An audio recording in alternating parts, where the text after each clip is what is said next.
Dane, thank you so much for joining. This is a rarity. I don't usually get to just talk about podcasts with another podcaster, so I am excited. Yeah, I'm stoked to just chat podcasts and audio with you. Before we get into that, I want to talk specifically about yours. Um, Give our audience a little bit of a primer because I'm incredibly impressed, and also you do a ton more work than I do, so they should respect the hell out of it. Well, I think I do different work than you do. I wouldn't say a ton. I would say Humble. you can put out a lot more stories than I can. Yeah, But because we're I'm a just long we're just form talking. like Yeah. yeah. I'm a long form like documentary style podcast maker, and I just released my first podcast last summer. It's called Resurrection. It's 8 episodes. It took us 5 years Mm. to put this entire show together. It's the life story of a bisexual man, an amateur playwright named Daryl Allen, who was writing and living in different cities around the U.S. through the 70s and 80s. Unfortunately, he passed away from AIDS-related causes in 1991, and this was before he had the chance to, make it as an artist or sort of get any platform or audience for his work. But I was contacted by one of his ex-boyfriends about 25 years later, a man who I just randomly met at a gay bar here in Montreal, and this man ended up giving me scripts that Daryl had written. He gave me hundreds Mm. of pages of handwritten love letters that the two had sent back and forth in the 70s and 80s. And with that intro to Daryl's life, I became absolutely obsessed and spent the next 5 years learning everything I could about Daryl and piecing together his life story. We go from Montreal to Kansas to San Francisco. We do an episode on the Vietnam War because Daryl was a veteran of the Yeah. U.S. Air Force and served in Vietnam. So it's quite an expansive piece diving into the life of someone whose life and artistic work was cut short. Because I was going to ask, like, one, what drew you in, but also what drew you into the depth of wanting to spend that much time on the story, and also just and then deciding on podcasting was the right medium for it. Yeah, well, I think that if someone had told me when we started the project that it was going to take 5 years, I might have not done it. Fair, Like I remember honest. early on, I produced this show independently with one of my best friends. His name is Matthew Carriatsamari. So he's the producer of the show, and we had this conversation like maybe 6 months in, saying, "Wow, we really don't want to become those people who spend a decade of their lives working on one story," and then it took half a decade to get this story out there. But what drew me in initially was Daryl's play. So I was given this script. It was for a play Daryl wrote called Mustang Zero One, which was sort of a semi-autobiographical account of his time serving with the U.S. Air Force in the Vietnam War. And while he was deployed overseas, he met and fell in love with this male pilot who was also serving in the Air Force. And so it's this story of sort of this torrid romance, these two men coming to terms with their sexualities against the backdrop of this incredibly horrific war. And Mm. there were parts of that script that just resonated with my own experience of my sexuality. There are these monologues that these two men give back and forth where they're talking about this shame that they feel about their sexual attraction and the challenges of overcoming that shame in order to be emotionally intimate and connected to someone else. And it just felt like he was writing that for me in like this day and age. So at that point, that was when I knew I wanted to really dive into his work. Prior to that point in time, I hadn't worked in podcasting. I was a theater kid, and I was a playwright myself. This is why Dan, Daryl's ex-boyfriend, gave me the scripts in the first place, because he saw a play that I wrote and directed and said, okay, well, obviously are interested in this sort of thing, maybe you want to take a look at what Daryl did. And initially, I was planning on producing this story as a play, like Mm. writing a play about Daryl, sort of a play within a play, like Hamlet style thing. Yep. Yep. But then the pandemic happened, and when the pandemic happened, we didn't know what the future of sort of live performance was going to be. And so at that point, Matt and I decided, well, look, we're smart, we can learn new technologies, and so we just decided to teach ourselves how to, produce and edit audio, and the podcast was born. And I've fallen since I started working in audio. I've fallen in love with it. Like, it's such a versatile medium, and you can go into so much depth in the stories that you produce. Yeah, absolutely. I mean, you're not constrained, right? You're not constrained by the time of an audience sitting in a chair, or broadcast television, or even I mean, you can go as long and short as you want to go. I mean, that's one of the wonderful things about podcasting. When you were digging into the material and deciding that this podcast, were there any other like documentary style narrative podcasts that you looked at and thought, yeah, that gives us a guide? Absolutely. Probably the biggest reference point for us was S-Town. Okay. Yeah. S-Town, which Serial, was it Serial or NPR? Maybe both, who produced it.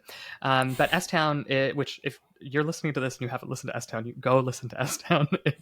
It's a phenomenal 7-part series that's kind of the deep dive into one man's life. And it's similar to Daryl. It's a man that no one knows, it's just an ordinary person.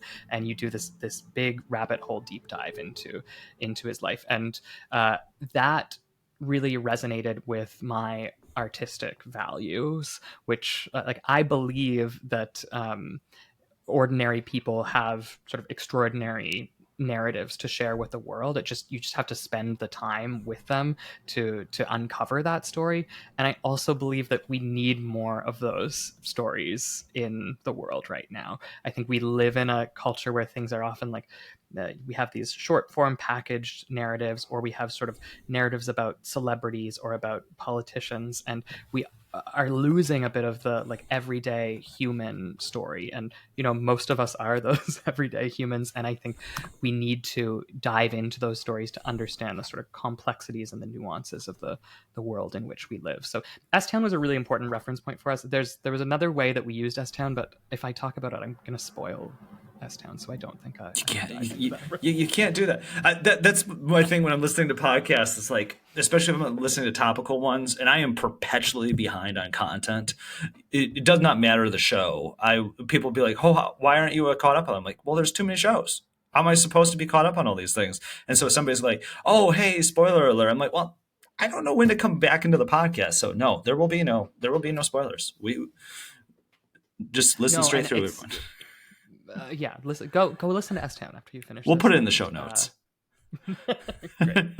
We'll make it easy for you to find it, but we will not spoil anything here today. No spoilers.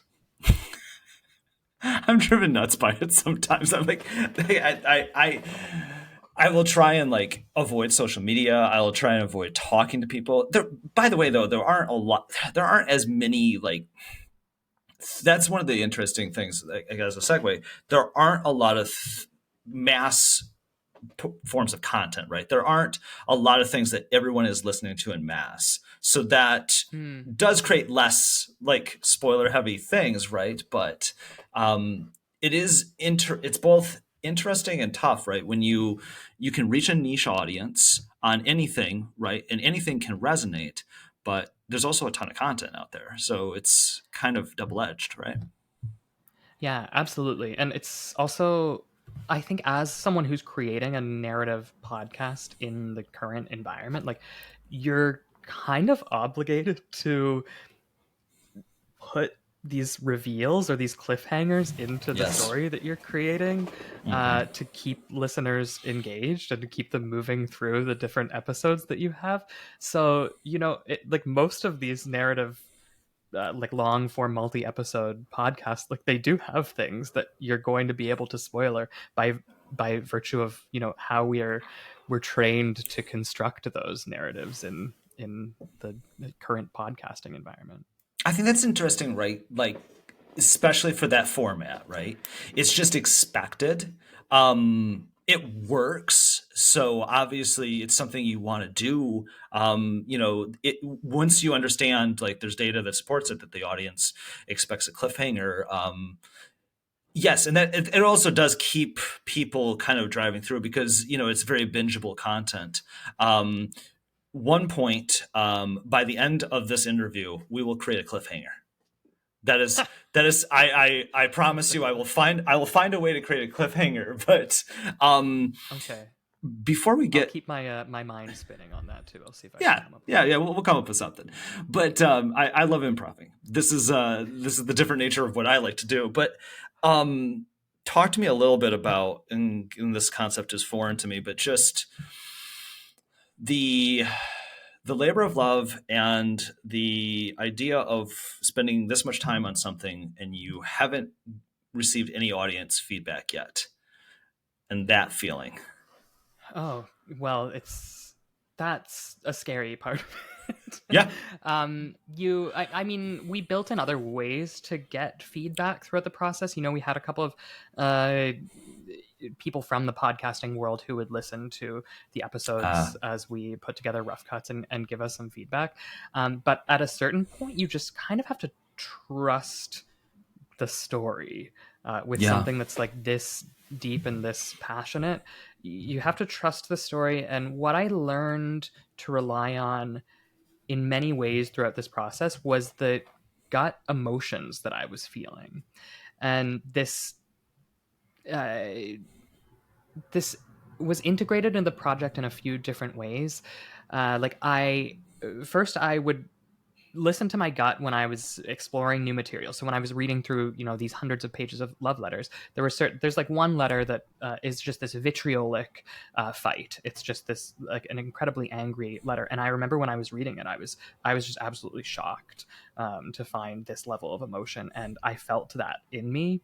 And I made a note of that and said, okay, well, I have to, like, this has to be an important point in the podcast, and it is an important point in the podcast.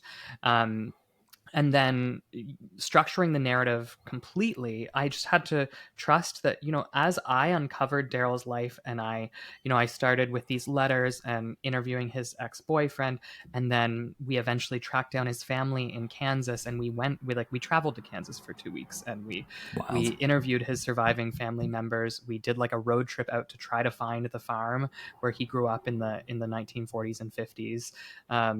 We eventually tracked down his ex-wife, who she and I became very good friends. Like, you have to kind of trust as you're uncovering the story, and it keeps building. It, like, you keep uncovering layers, and the layers that you're uncovering, they all feel potent, and they feel meaningful and sort of rife with emotion. You have to trust that, like, other people will feel that too, and we did. And I think, based on how the podcast has been received thus far, I think that we were right, at least to a certain extent, Hmm. and No. that people do have an interest in these kinds of stories. Oh, you were absolutely right. But it's probably funny, like, when you're writing a play, you're very much in control of all aspects, right? In this context, you have a structure, I think you've put in place, or, a narrative, but you don't know all the answers yet, especially when you're traveling to Kansas. Yeah, you don't know what's going to happen. It's a kind of fun part of doing like documentary or like Hmm. field Yeah. work, is you uncover the story as you go. But this is also why I love podcasting as a medium, because you kind of get to like watch the sausage being made. Hmm. Right, like in what other medium? I mean, documentary film to a certain extent, but I'd say to a lesser extent, like, in what other medium do you get to sort of look at the person put the story together as they're putting it together? And it's something Yeah. that is so wonderful about podcasting, and you see that in a lot of these really successful sort of long form podcasts.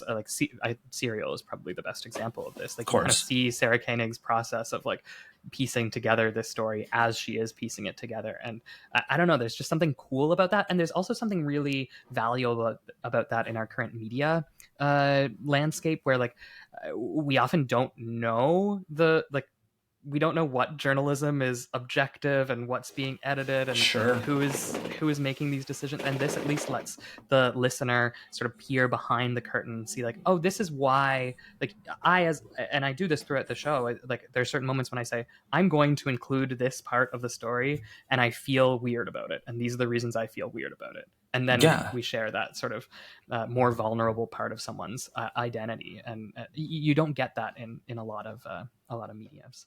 No, because you get to have a more one-on-one bond, right, with the audience or the listener. The other thing too is that just the process itself, right, can create tension. Like I was thinking about Whistleblower, which was, about a less weighty topic, but disgraced former NBA ref Tim Donaghy, and they went and traveled to Florida and they did this, and part of the content is just the actual, producers themselves trying to figure out in real time what the heck is going on and why are we here and what are we doing. And I think that part of it can create just as much tension sometimes as the story itself is, peering behind the curtain and what you are experiencing, right? And that the audience is bonding with you too in the content. Yeah, and like the process of traveling and discovering and uncovering these parts of the story, like what that makes me think of in our episodes where we travel to Kansas to visit Daryl's surviving family members. We don't communicate with them that much in advance. Like they're very they Mm-hmm. averse to responding to emails in great depth. They're of kind of the small town mindset of, come here and like just give us a call when you're in town and you can come over and we'll put the kettle on and have a cup of tea and chat. But we didn't know what their reactions to this project were going to be. We were traveling to, sort of a small town in like conservative America.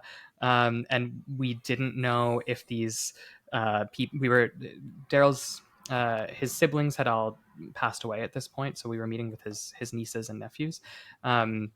And we didn't know if they knew that he was bisexual. We didn't know if they Mm. knew that he had HIV and that he died from AIDS. Like we didn't know how much they knew, and we didn't know how they were going to react to us sort of unearthing this family history. So there, and that's you hear that in the show, and I think people like that kind of tension where it's like, okay, it's not the tension about Daryl's life. It's now we're jumping forward into the current moment and getting tension about our process of putting it together.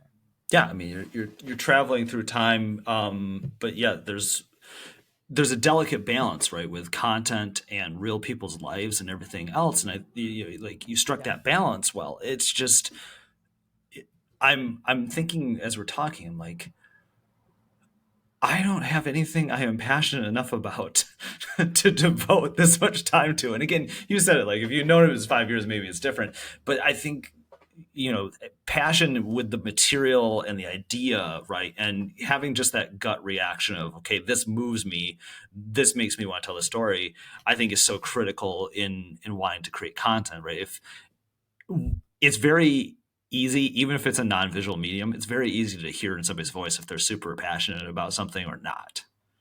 Yeah, it's true. Yeah. I mean, I think I would disagree with you a little bit, like just about your own approach to like storytelling. Like Yeah. I have the capacity to dive deep into a story and get lost in it for 5 years. But again, like I think you're producing like a lot of stories and a lot of valuable conversations, and like have audiences watching you in various social platforms, and I don't know, like that also that takes a ton of time and passion and dedication. It's just I think we're kind of focusing our energies in Yeah. different ways. Well, Um, I think it both suits our skill sets best, right? Like I have massive ADHD, so that there's just no way that like the idea of taking meticulous notes and then like writing a storyboard and all these things drive me nuts. But like in a former life, one time they just stuck me in a glass box in Times Square and said, "Talk to people for 10 hours, no context." I was like, "Yeah, that I can do. This sounds yeah, fine to me. That's not terrifying at all." yeah. That is terrifying to me, but It also See, sounds really interesting. it was too. And then they were also like, also some of the guests aren't there. Can you book them? I'm like, what do I do? Just like peer out of the box and yell at them? Sure, fine. I'll just find somebody.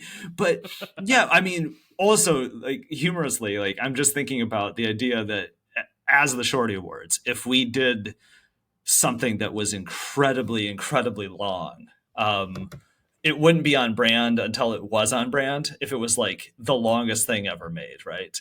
Mm. So Yes. like in our name, like when we were first like thinking about this, like because shifting gears and just getting meta about podcasts. When we were thinking about this podcast, like we're like, well, do we make this the shortest podcast ever made, right? And then we're like, but Sounds these hard. stories, right? But these stories are important, and we wanted to really highlight creators. And you realize you're like, well, you just can't do that in 3.5 minutes, as funny as it would be. Yeah. Like we wanted to be serious and intentional. So I guess I would say this to peer behind the curtain a little bit. We didn't launch this for 5 months. We actually meticulously thought about Mm. and went through a few iterations of how exactly we wanted to do it, even if there is technically no format. Just about the people we wanted to highlight, the stories we wanted to highlight, the reason for doing it. Those things were meticulous. And then when somebody gets an outline from me, it's like, hey, you're on the podcast. See you. Yeah. But my thought is, and this relates back to when you went to Kansas, is that I don't necessarily want the person to predetermine what their response is going to be, because I don't think you get the most genuine answer. No, of course. I mean, I totally agree with you. It's a couple of responses to that. First, if there are people out there, thinking about making podcasts, I think you just gone over one of the most important first things to consider, which is the form right for the content? And Yeah. like you said, you were thinking about this form that would be 3.5 minute podcast episodes, but it's not right. It's not right if what you want to do is dive deep into Yeah. someone's story. So that's a really important question to consider. And then jumping into the Kansas conversation. Wait, sorry, just remind me the second thing that you said there. Well, that it's just I don't ever want somebody to predetermine their answer, right? And I Mm, don't think you did that yes. either. You weren't giving somebody a 6-page outline when you went to Kansas. No, absolutely not. I think that I think there's a way to give someone a heads up about sort of the topics of conversation you might Mm-hmm. be diving into. And that can be really important, especially if you're diving into, Yes. that something that's a bit more vulnerable, something that's a bit more emotionally intimate. Like I was, again, interviewing people about sexuality, about HIV and AIDS, about I did like a 3-hour interview with a veteran from the Vietnam War where we dived into some really traumatic events that happened to him while he was deployed. And you can do kind of a pre-interview where you say, like, these are the general topics of Mm-hmm. conversation that we're going to address, but I would never give someone the exact questions up front, because like you said, people are going to start crafting answers in their head before they get into the interview, and then it sounds canned. It doesn't sound Absolutely. as genuine as we want it to. It's like Ricky Bobby when he doesn't know what to do with his hands, and he's just like, I don't know what to do. But I've had those so many times, right? It's like, again, in a former life, I was doing like interviews at conferences, and Hmm. a lot of the times you would have like you're talking about, yes, enterprise software, right, or tech or AI, and they'd be like, well, here are the 4 questions to ask this person, and I'm like, I'm gonna ignore every one of those questions. I'm going to just get a feel for the human themselves. And then I'm Mm-hmm. going to bring out whatever their expertise and their personality is, because I think there's a skill in any interview based medium, but especially in podcasting, where if you can quickly identify what someone is passionate about, right? What they want to share, what story they most want to tell, then that allows you to, create comfort and create an environment in which you're going to get the best ideas and the best responses out of people. And you're not going to land everything, but I think that's so much better than, and this flies counter to like in my real life where I'm a PR person. So, a lot of the times the idea is that we're trying to control narrative as much as possible. I fly counter because I just wholeheartedly don't believe that that works the best. I'd rather actually do the thing that works the best for the client rather than the thing that works the best for, whatever industry standard there is.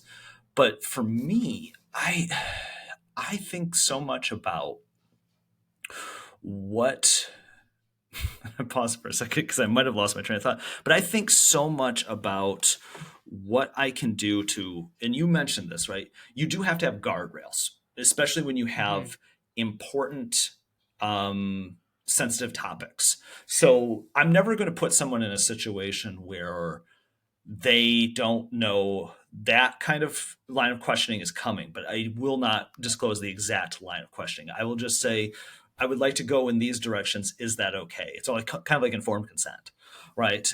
Because Absolutely, I want, you want to make sure that someone is open to that, ready for that, and it's not creating a, an unpleasant or compromising situation, especially in different like in narrative or like when we're talking to people who work for brands or other places. We want to be mindful of anything that is like a line that shouldn't be crossed.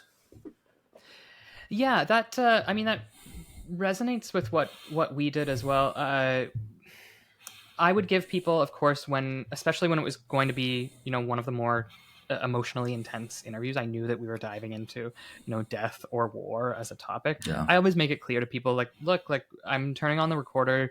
If you want to stop the interview at any time, like, feel free to just, give me a heads up, no problem. If afterwards you're thinking about the things that you said and you don't want something used, like, give me a heads up. Like I can make edits and post. Like it's not a problem. I want you to feel comfortable with what we're producing. It depends, of course, on the type of interview that you're doing too. Like I'm doing these sort of life stories interviews, really diving into like letting people go in depth about experiences they've had. I'd say that this podcast is somewhat similar to that, maybe constrained closer to like a creative practice than like a full life story. But I think there are other interviews. If you're doing a politics podcast and you want to interview a U.S. senator, then maybe you want to surprise them with some of those questions and try to get them to. Yeah, isn't that the funniest thing? It's like, to invoke one of Canada's best comedians, there's a deep part of me that wants to be Nathan Fielder and just knows that like I can't be Nathan Fielder. Like that's not the lane. That's not the point of it. It's not the purpose. That would be a completely divergent creative endeavor. Like I love his content, including the one where, oh gosh, so what's the version of the Daily Show over there in Canada? Yeah, it's like something. Yeah, it's like something minutes. Oh, this hour is 22 minutes. Yes. Okay. So because he was a correspondent on This Hour is 22 Minutes, and I just loved that there was this one time where he was standing there deadpan, and he's like, "Yes, I'm here for the Obama inauguration, and I'm in Washington," and they're like, "Nathan, there's a mountain behind you." He's like, "Your point?" And he's like, and they keep panning out a little further, and you realize he's in Seattle. And he's like, yeah, I thought it was kind of weird. It's in Washington. Yeah. So it's just like early days. So it's interesting. The reason I bring that up is that like there are times where as the interviewer, you turn off parts of your personality because you have to be mindful of what the purpose of the endeavor is, and also laying out space for that person to give you the best content. Yeah, it's really interviewing is really an art form, and I think it's different for every person. Sometimes you turn off parts of yourself, and I think you as an interviewer, the more that you do it, the more you realize what your strengths are, in Mm. interviewing, and the more that you can kind of turn those parts of your personality up a little bit. Like I'm told when I do these interviews, I'm awkward in a disarming way. And so That's a sentence to like unpack. yeah, I mean, look, I go into these situations. I don't want to be interviewing people where I don't know like how they feel about the tense topics that we're diving into. Like I don't I don't feel comfortable doing that. But I do it anyway. And the awkwardness comes across sometimes, but like generally people I guess feel that like I don't know if they feel like I'm because I'm pushing through this despite feeling awkward about it, that I must like actually care about what I'm working on, or if it's something else. Yeah. But people do tend to like really open up and share some very vulnerable parts of themselves with me. Yeah, so I think if you're getting into interviewing, you're going to see what your strengths are, and we don't all have the comedic skill of Nathan Fielder. So. No, no, no. Like we don't all have the idea to bring Susan Sarandon on an interview to have like another backup guest just in case their interview goes poorly. No, but like I I can obviously relate to just the idea of having to um, just not again. It's not closing off part of yourself, but it's like I don't think people can resonate with a conversation about vulnerability if you're not vulnerable yourself, Hmm. right? If Well, you, and yeah, go ahead. yeah, that's I think kind of what I was getting at with like sometimes you have to turn parts of yourself up. Like not you're not just turning Yeah, parts of yourself up, you're turning other parts. Like people will say, if you're the interviewer, you shouldn't be sharing anything about yourself. I don't think that's no, true all the time. I think, if I have someone who's sharing really vulnerable things with me, sometimes I want to share a little bit back. I want to like let them know that I'm willing to come out on this branch with them, and they'll open up a bit more because I have. It's hard. Like it's a balancing act, and you can't really. At least I don't know how to teach. Like this is the exact amount to do that. You have to figure it out for yourself. Like what works as an interviewer. well, it's a feel, right, of when you Mhm. lay back, right, and when you interject. Because I think there are times that are absolutely necessary to interject to push the story forward, to give an example that's hopefully relatable. I think I base it a lot on the subject material, right? If I can relate to something and call upon something quickly, and I feel that there's a pause, right? And somebody has given me a good Mm. pause, then I will jump in. But if somebody is telling a story that I, as like a cis white male, cannot even begin to tell, then I am going to completely let you just take the floor and run with it because I feel like I do not want to step on that idea. And also, you are on the show to provide your expertise. And therefore, like, my quick comment isn't the most necessary. Yeah, sometimes you want to, make as much space as you can for especially stories that you can't or I guess identities that you are far outside of and can't really speak to. One of the things that we did in Resurrection, which this is another reason that it took 5 years to do this podcast, but we went a bit overboard on the ethics of representation in the show, and that's something that I'm always fascinated with is how do you represent people who are outside of your identity, out of the intersections of society that you occupy. And I think there are like many different ways to do that. Some less good and some better. But what Yes. we did for our show, because Daryl died, 30 years ago, he is not able to provide any feedback on, which of his letters we're including in the podcast or how we're talking about his relationships or his sex life or his illness. So what we did was we had his ex-boyfriend, Dan, who gave me the letters and the scripts to begin with, and his ex-wife, Janet, who they were married for 12 years and they stayed very close even after their divorce. I had them each read through drafts of the scripts for the episodes. So I would finish Mm. a draft, and then I would send it to them and give them, 2-3 weeks to read through it and provide any comments, any feedback about, do you think Daryl would want to be represented this way? Do you think there's any context missing? And any time that they provided a suggestion, I would be sure to integrate it, because I thought that was the best way that I could, get the representation of Daryl as close as possible to how he would want himself to be represented. And that's an interesting conversation to dive deeper into, like whether or not people who are dead should have any say over how they're Oh represented wow, yeah. anyway, or if we kind of rescind our control over our own narratives after we die. But I wanted to at least pay a little bit of attention to that. I am so glad you did.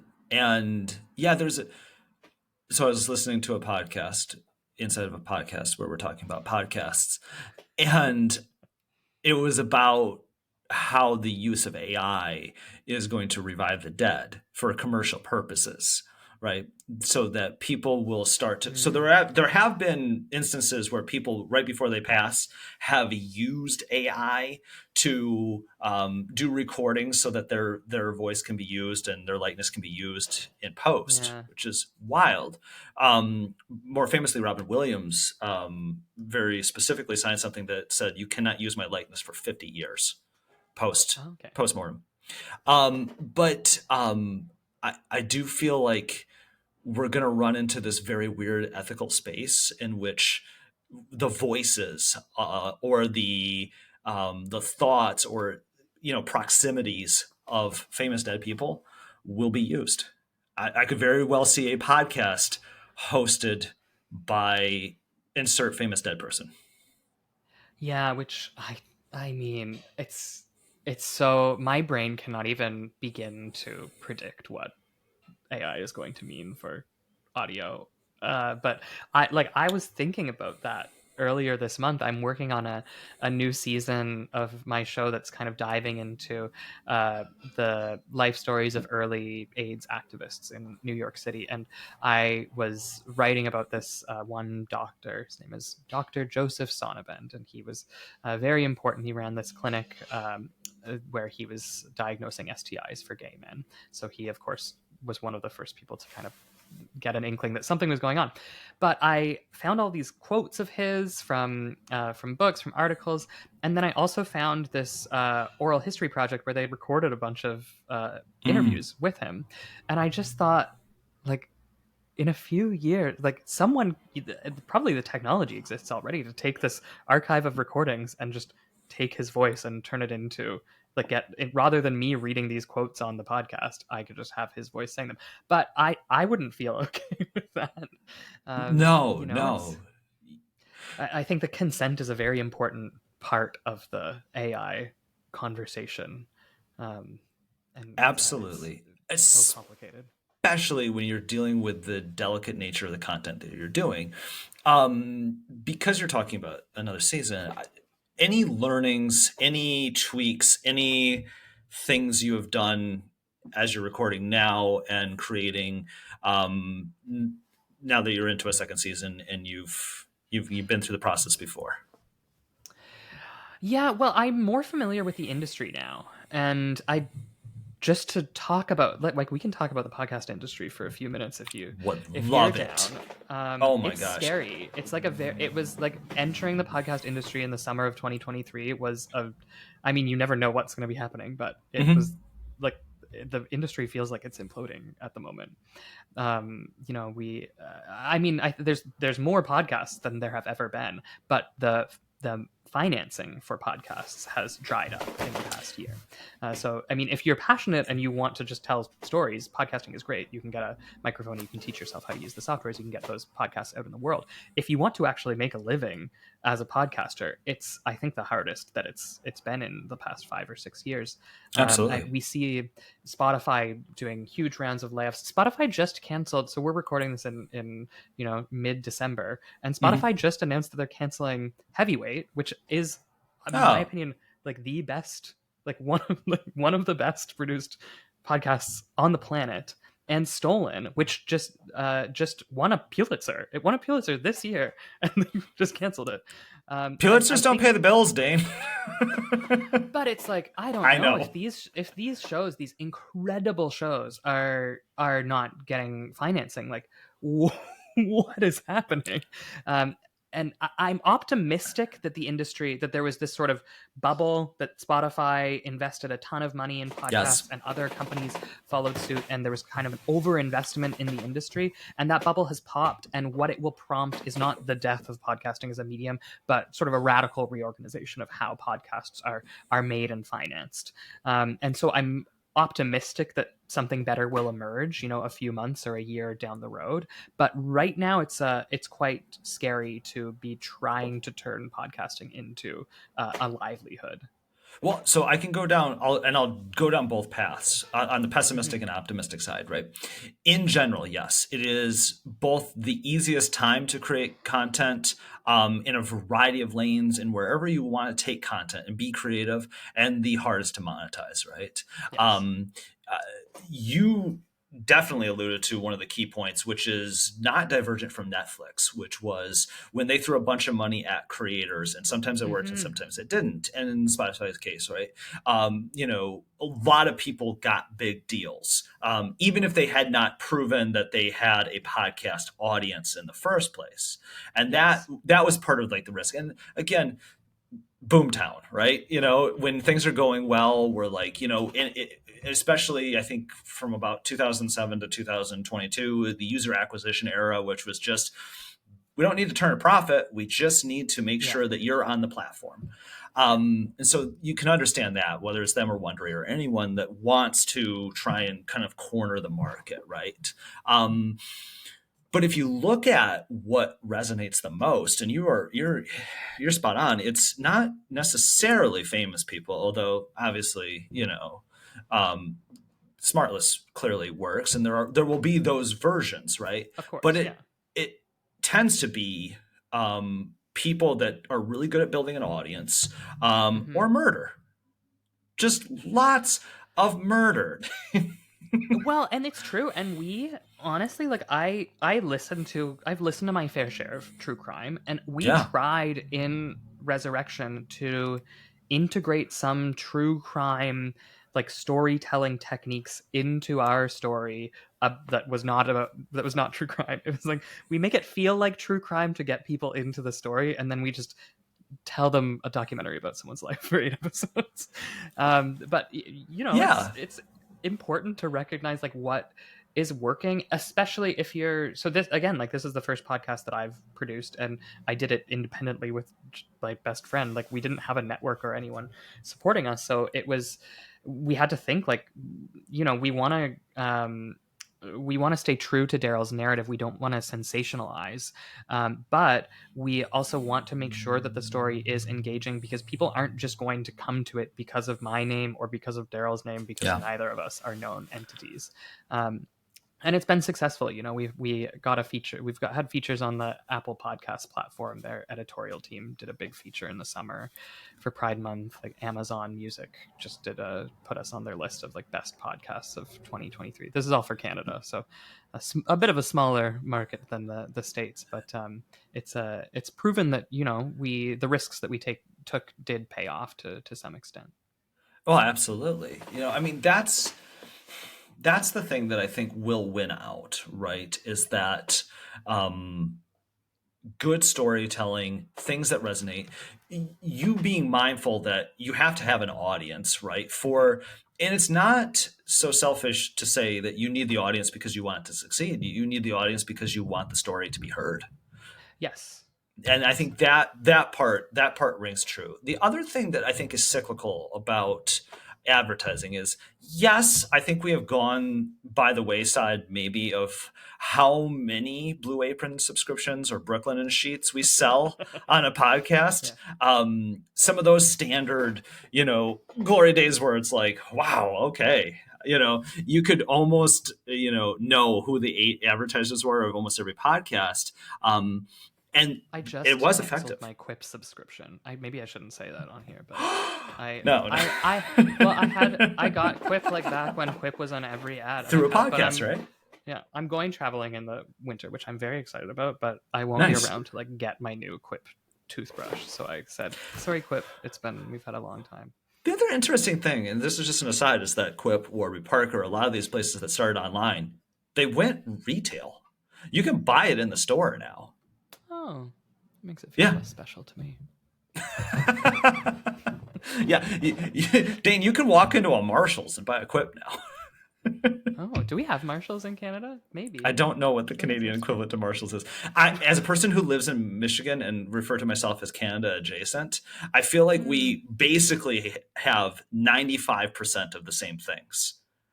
yeah, but sometimes you're right, like the names are different, but like it would be the same feeling if I could get into the store. Right, Um, right. It's almost like it's Michigan and Ontario, right, are pretty much yes, exactly the same. yes, It's I just agree. like I have when I'm driving through Ontario once in a while, I'll just be like, I think my card is going to work. I think I know what I'm doing. I They usually work now. I think they've Oh yeah, fixed that for the most yeah. part. It's gotten much better, but I'm like, and I think this is what I think I'm doing this correctly. Like the thing that threw It's me like the was same like, thing of like making content for like Canadian yeah. and US audiences. You're like, I'm I think I think Americans will like this too. I don't know. Well, there's so many things that are just universal and crossover, right? But if I watch like Much Music or I watch like, award shows, right?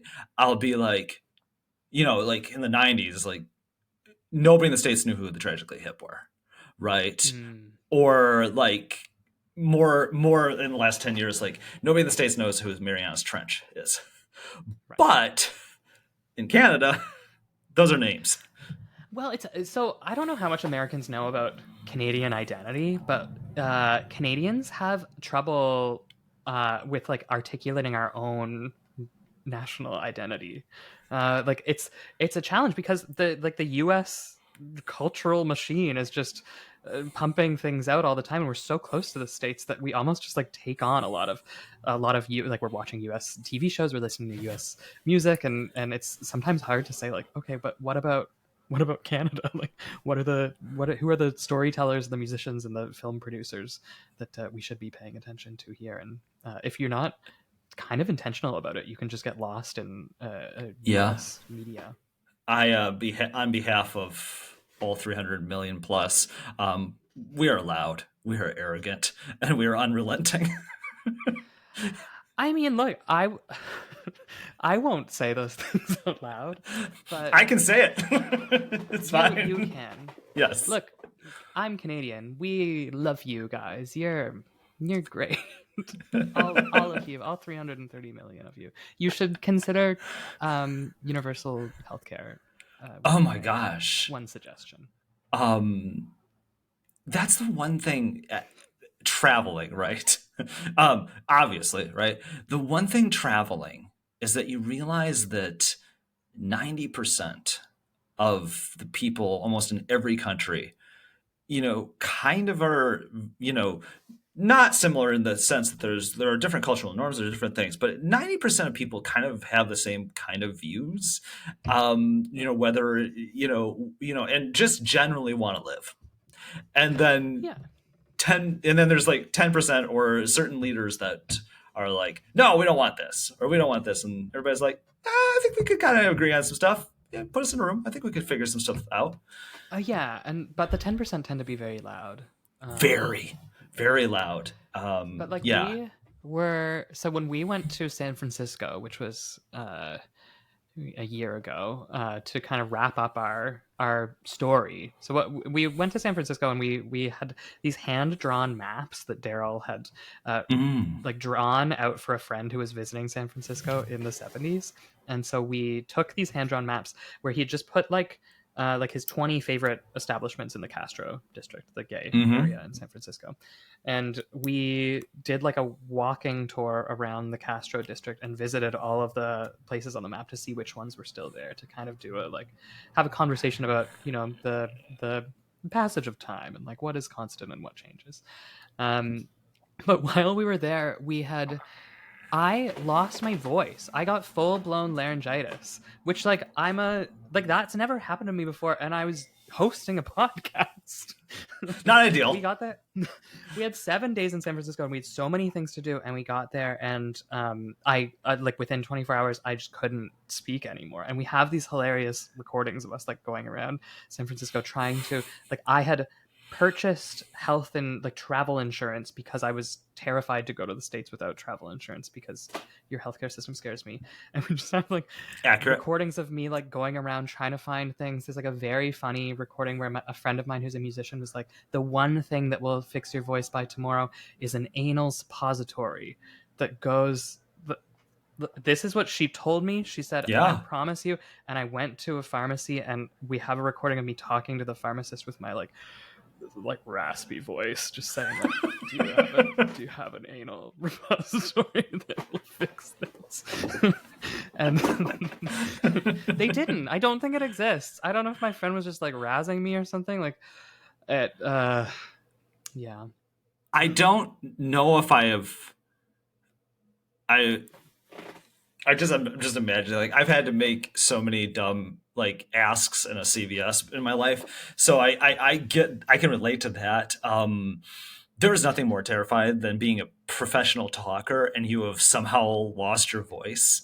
Especially in my case when I'm an extrovert and like all I want to do is talk. So, Mm-hmm. yep, definitely can relate to that. The one other thing I wanted to say, when we were talking about podcasting in general, right? Mm-hmm. And I Yes. Before lost I distracted us and took us to anal suppositories.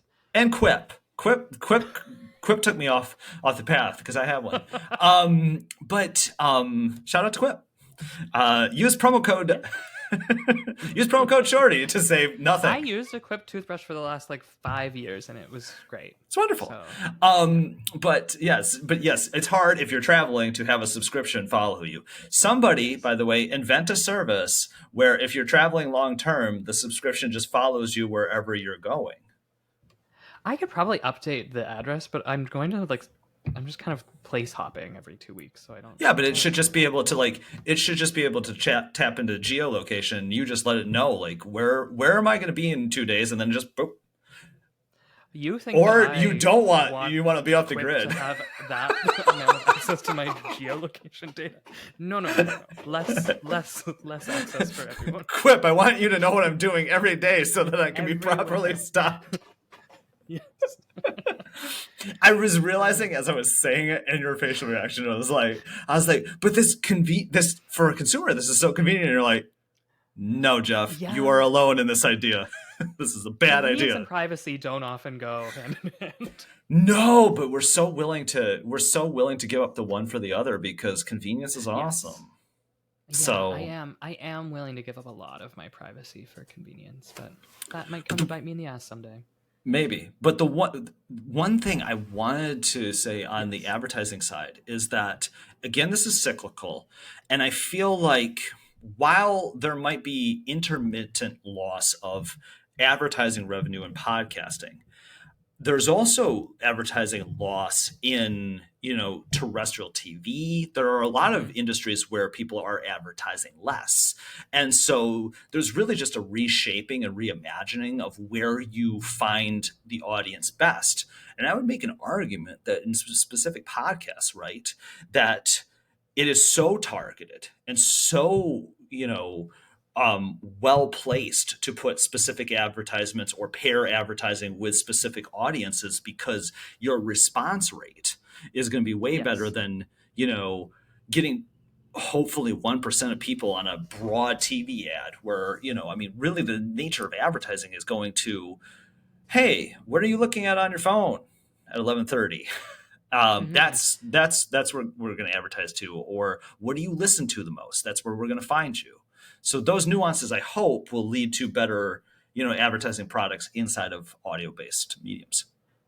Yeah, I think that's a really keen observation. Like the loss of advertising in sort of terrestrial radio and uh, television, and sort of the dominance of if you're a company and you have a product and you want to market it, you can market it through Google and Meta so easily, and target who's going to see that ad to like the nth degree, using all of their data targeting features. But the benefit that podcasts have is you have that very close relationship with your Yes. audience. And so if you can find the advertiser or the sponsor who specifically wants to reach that audience, that's something that you're going to be able to do that a Google and a Facebook wouldn't be able to. Because if someone just wants to reach, men between the ages of 20 and 29 who all like the Golden Girls, I guess just gay men in their 20s, then they can do that through Facebook and Meta. But if they want, if they want someone who has a relationship to that, who listens to a Golden Girls podcast, like, that's Yeah. you're gonna be able to form a stronger advertising or sponsorship relationship in that way. As someone who owns an Etsy sweatshirt that says "Thank you for being a friend," Oh, I am in that. I fit that target demo. Older, but I fit the target demo of person who likes the Golden Girls. right. Yes, my boyfriend But has gotten me into the Golden Girls lately, and it's I'd never seen it before. It's phenomenal show. phenomenal. It holds up, right? Yeah, it, Yeah, it really holds up. It's shockingly good. yeah, yeah. It was amazing for its time, and but yes, that's the future. The future of advertising is how specifically can you target. I think home designers, home blogs were ahead of the curve on affiliate links and just being like, Hmm. hey, you want to do this project? Here are all the tools at Lowe's. Go buy them, Yeah, right? yeah, And I of mean course. that's very linear, but when you have a dedicated audience that and you can do something that is only one step divergent from what the content might be, or it's just a Yeah, logical next step, and you can say, yeah, and also I think this would help you, right? So sometimes part of it, right, is timing, and sometimes it's part of audience. But then there is also, to me, this is where my brain just gets fascinated beyond podcasting and advertising, which is just, if you can nail the exact moment when somebody needs something and you mm, can have that available and the advertisement is there, like Dane, for example, if you have laryngitis and you need the right item, yes. and you get a notification, but then you're going to be like, how do you know?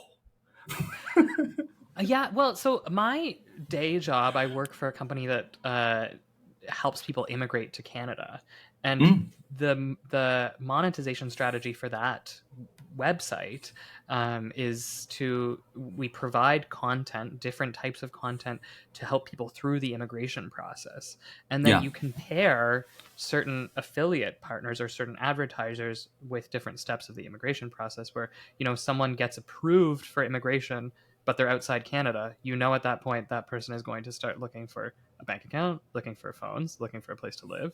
And Hmm. it's exactly what you said, like that, if you can figure out when the person needs to start making those decisions, again, like you've cornered something that like a Google and a Facebook like can't do. I think that's an important thing for people who are looking for advertisers to consider, is like, how are you doing something that like Meta and Google are not doing? Like you have to beat them, because they will dominate Yeah. you unless you can figure out a way to undermine them.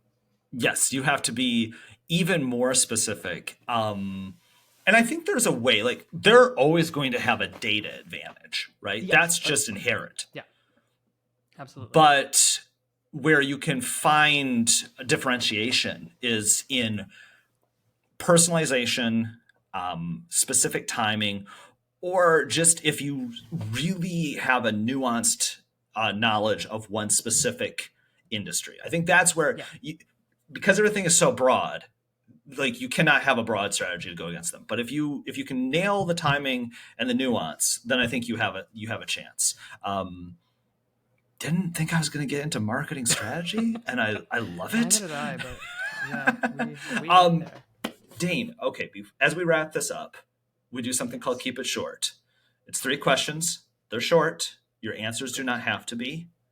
Are Okay. you ready? Yes. Question one: podcast that has moved you the most. Oh, I would say I recently listened to an episode of This American Life. It's called, Mhm. I believe it's called, the title is The Call, or maybe The Phone Call, and it's from September. And I highly recommend people listen to it. It's about the opioid epidemic in the US, and Mhm. I mean also largely applicable to Canada and many other regions. But I've I listen to a lot of news content about the opioid crisis. Nothing has affected me the way that this one episode did. It was just such strong reporting, like the storytelling bulldozed me over, and I think it's a very important topic for us all to engage with. As someone who's like writing about the AIDS crisis, Yeah. the lives that were lost during that crisis, the deaths from the opioid epidemic from fentanyl, it's like that has outstripped the pace at which gay men were dying in the 80s and 90s during the height of the AIDS epidemic in the States and in Canada. So, I think it's something that we should engage with if and when we can as members of this society. I I took that in a really deep place, but No, that's why I that's said okay. the questions are short. My work is easy. Your work can go wherever you would like it to go. Question two. This can be, related to either one of our paths of podcasting or outside of it. But the medium inside of podcasting, or the format that you think is most underutilized or could grow the most. This is the medium in podcast, like within podcasting, what could grow the most? Yes, I got meta inside of a meta inside of a meta. Okay. I think so. One of the challenges, I was talking about working on a new season of Resurrection. One of the things that I'm trying to do with I'm calling it a mini season, because I'm trying to produce it much faster. Yeah. Basically, like I'm just trying to come up with a way where I can tell stories about the history that I can produce within a couple weeks as opposed to a couple years. Um, Yes. and so I'm relying more on like existing sources, the books, articles, rather than going out and collecting all of the primary source material. And I think that's important for creators to kind of contend with, like especially if you're trying to like build an audience, to come up with a way where you can like put stories out more regularly, so people are listening and engaging with your content on a more regular basis. I know that sounds very obvious to some people, but to others it may not. Um, and so one thing that I've been considering is like sort of like topical but like in-depth like quality news reporting, almost like what we were just talking about for advertising, where it's like you want to find this like niche in advertising where you can do something better than like the Googles and the Facebooks, or like in this scenario, like I'm trying to imagine like could someone do like a Canadian queer news podcast where they're Yeah. putting out a story a week, almost like the daily style story, except probably not daily because that would require a lot of resources. Like I think that's a gap that is becoming more apparent the more that like funding is cut to like Yeah. media organizations. Like there's an opportunity for dedicated community members who have the skills and like sort of the journalistic ethics to step in and start reporting on the communities and the stories that matter. I think we're going to see more of that in the years ahead. I think you're right. I think a gap is being created as newsrooms Mm-hmm. or conventional newsrooms go down, right? That opens up lanes to be filled, right? Or if local newspapers go away, that leaves that, right? There's all different kinds of areas in which that can happen. And also just the frequency. Like I was listening to someone talk about the daily and go, the daily should really be every 3 hours, because like things change that quickly, right? You can't do that. Like that sounds insane.